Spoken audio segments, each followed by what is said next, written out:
ہمارے معاشرے میں بہت سی بدعات رائج ہیں، جیسا کہ یہ ختم دلانا، 11ویں والے دن کھانا تقسیم کرنا برکت کا کوئی باعث سمجھنا، ایسے ہی سال ثواب کی جو تقریبات ہم منعقد کرتے ہیں، کل خوانی، ساتاں، نواں، 40واں وغیرہ، اور قبروں پر یہ جو ہم چادریں چڑھاتے ہیں، پیروں فقیروں کی نام کی نظر نیاز تقسیم کرنا، اور یہ ماتم کرنا، سینہ گوبی کرنا وغیرہ، یہ تمام امور بدعات ہیں، کیونکہ ان کا کوئی ثبوت قرآن و سنت سے نہیں ملتا۔ بدعت کی اصطلاحی تعریف یہ ہے کہ دین سے متعلق کسی عقیدہ و عمل میں ایسا اضافہ یا ترمیم جس کی کوئی اصل قرآن و سنت میں نہ ہو، یعنی جس کا کوئی ثبوت قرآن و سنت میں نہ ملے۔ بدعت کا ارتکاب کرنا اصل میں اپنے عمل کو ضائع کرنے کے مترادف ہے۔ یہی وجہ ہے کہ خالق کائنات نے سورہ محمد کی آیت 33 میں فرمایا، یا ایھا الذین آمنوا اطیعوا اللہ واطیعوا الرسول ولا تبطلوا اعمالکم، اے ایمان والو اللہ اور اس کے رسول کی اطاعت کرو اور اپنے اعمال کو ضائع نہ کرو، یعنی اللہ اور اس کے رسول کے بتائے ہوئے طریقے کی خلاف ورزی کر کے اپنے اعمال کو ضائع نہ کرو۔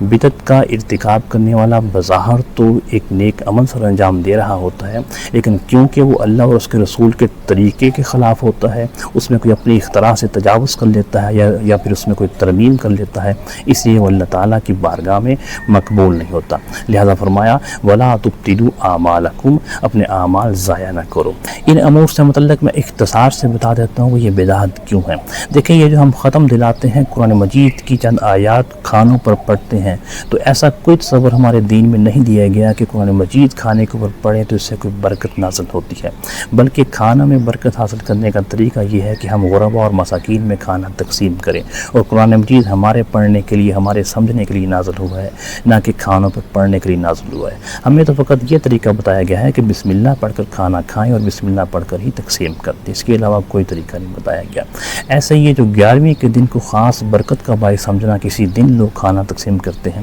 یہ بھی ایک باطل تصور ہے، کیونکہ 11ویں کا تصور تو ہے ہی بہت بعد کے زمانے کا، قرآن و سنت میں اس کا ثبوت کہاں ملے گا۔ اور یہ جو ہم تقریبات کرتے ہیں، سال ثواب کی، کل خوانی، ساتاں، نواں اور 40واں وغیرہ، ان تقریبات میں ہم پورے محلے کو اکٹھا کر کے ہم تسبیحات کرتے ہیں، ہم سورتیں پڑھتے ہیں، قرآن مجید پڑھتے ہیں، اور پھر ان تمام چیزوں کا ایصال میت کی طرف کرتے ہیں۔ ان تمام اعمال سے میت کا دور دور تک کوئی تعلق نہیں ہوتا، اس کے کوئی صحیح و کاوشیں میں شامل نہیں ہوتی، جبکہ ہمارے دین میں عمل کی بنیاد پر جزا و سزا کا تصور دیا گیا ہے۔ لہذا یہ تقریبات یوں ہمارے دین میں دیے گئے تصور سے متصادم ہو جاتی ہیں۔ نبی صلی اللہ علیہ وسلم کی بعض احادیث سے ان تقریبات کے جواز کی دلیل پیش کی جاتی ہے، لیکن اب دیکھیں کہ ان احادیث میں آپ علیہ السلام نے انہی اعمال کے ایصال کی اجازت دی ہے جو صدقہ جاریہ کی صنف کے ہیں، یعنی آپ اولاد کو اجازت دے رہے ہیں کہ اپنے ماں باپ کے حق میں کوئی چیز ایصال کر سکتے ہیں، یا پھر کوئی صدقہ جاریہ کی نوعیت کا کوئی چیز ہوگی،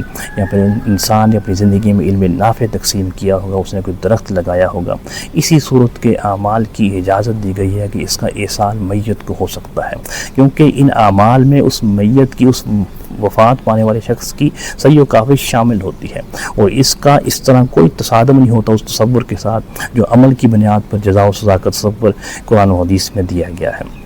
لیکن یہ جو تقریبات ہیں، ان میں تو ان اعمال کو میت کی طرف ایصال کرنے کا دعویٰ کیا جاتا ہے جن کا دور دور تک اس میت کے ساتھ کوئی تعلق نہیں ہوتا، لہذا یہ بالکل ایک باطل تصور ہے۔ اور یہ جو ہم قبروں پر چادریں چڑھاتے ہیں، انہیں کوئی تقدس کی جا بنا لیتے ہیں، یا پھر ان سے برکت حاصل کرنے کا کوئی مقام بنا لیتے ہیں، یہ بھی بالکل ایک باطل تصور ہے، کیونکہ قبریں تو اصل میں عبرت کی جا ہوتی ہے، نہ کوئی تقدس کی یا پھر برکت حاصل کرنے کا کوئی مقام ہوتا ہے۔ آپ نے دیکھا ہوگا کہ مختلف مزارات پر یہ نمک رکھا ہوتا ہے اور آئل رکھا ہوتا ہے، لوگ نمک چکھتے ہیں اور آئل وغیرہ سر پہ لگاتے ہیں، اس سے وہ گمان کرتے ہیں کہ شاید کوئی برکت حاصل ہوتی ہے، یہ بالکل ایک باطل تصور ہے۔ اور ایسا یہ جو ماتم و سینہ گوبی ہے، اس کی تو احادیث میں صریح مذمت آئی ہے کہ جو لوگ زمانہ جاہلیت میں اپنے رخسار پیٹتے تھے، گریبان چاک کرتے تھے، اور یہ جاہلیت کے انداز میں چیخو پکار کرتے تھے، نبی صلی اللہ علیہ وسلم نے فرمایا کہ وہ ہم میں سے نہیں ہیں، لہٰذا یہ بھی ماتم کرنا، سینہ گوبی کرنا بھی ایک صریح بدعت ہے۔ اور یہ جو پیروں کے نام کی نظر نیاز تقسیم کرنا، یہ بھی ایک بدعت ہے،